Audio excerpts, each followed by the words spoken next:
കേരള വ്യാപാരി വ്യവസായി ഏകോപന സമിതി ഇരട്ടിയാർ യൂണിറ്റ് കമ്മിറ്റിയുടെ നേതൃത്വത്തിൽ പഞ്ചായത്ത് ഓഫീസിലേക്ക് മാർച്ച് സംഘടിപ്പിച്ചു. വ്യാപാരി വ്യവസായി ഏകോപന സമിതി ഇരട്ടിയാർ യൂണിറ്റ് പ്രസിഡന്റ് സജി ഡൊമിനിക് അയ്യനാംകുഴി ഉദ്ഘാടനം ചെയ്തു.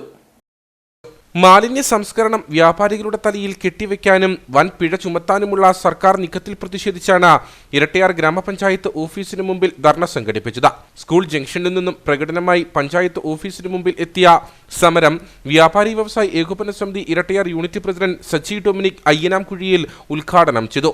ജൈവം അജൈവം അതുകൂടാതെ തന്നെ അപകടകരമായ ഒരെണ്ണമുണ്ട്. അതായത് ഈ കുപ്പിച്ചില്ല് അങ്ങനെയുള്ള സംസ്കരിക്കാൻ ചുമല ബക്കറ്റും, ജൈവ വസ്തുക്കൾ സംഭരിക്കാൻ പച്ച ബക്കറ്റും, പ്ലാസ്റ്റിക് ഉൽപ്പന്നങ്ങൾ സംഭരിക്കാൻ വേറെ ബക്കറ്റും.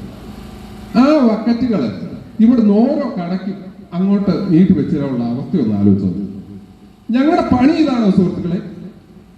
ഞങ്ങളുടെ പണി ഈ നാട്ടുകാരുടെ വേസ്റ്റ് പറക്കല. ഞങ്ങളിവിടെ പാവപ്പെട്ട ബാങ്കിൽ നിന്ന്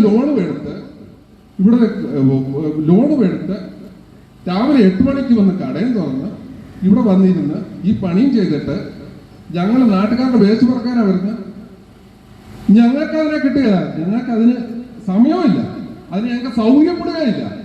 മുഴുവൻ വ്യാപാരികളും സ്വന്തം ചെലവിലും ഉത്തരവാദിത്വത്തിലും എല്ലാ കടകളിലും ജൈവം, അജൈവം, ആപൽക്കരം എന്നിങ്ങനെ പഞ്ചായത്ത് നിർദ്ദേശിക്കുന്ന നിറത്തിലും വലിപ്പത്തിലുമുള്ള 3 വേസ്റ്റ് ബിന്നുകൾ സ്ഥാപിച്ച് അതിൽ പൊതുജനങ്ങൾ കൂടി നിക്ഷേപിക്കുന്ന മാലിന്യങ്ങൾ തരംതിരിച്ച അധികൃതർ നിശ്ചയിക്കുന്ന ഫീസ് നൽകി നിർമ്മാർജ്ജനം ചെയ്യണമെന്നും മാലിന്യ സംസ്കരണം സംബന്ധിച്ച് വളരെയധികം നിബന്ധനകൾ പാലിച്ചുകൊള്ളാമെന്ന ഓരോ വ്യാപാരിയും സമ്മതപത്രം നൽകണമെന്നും സർക്കാർ ഉത്തരവ് പുറപ്പെടുവിച്ചിരുന്നു.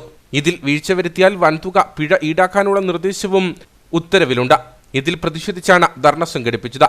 വ്യാപാരി വ്യവസായി ഏകോപന Samithi Irattayar unit vice president George Kutty Thonakkara, CK Mani, Riji Ilippulikkattu, Rajendran KK, Thomas Vijay തുടങ്ങിയവർ സംസാരിച്ചു.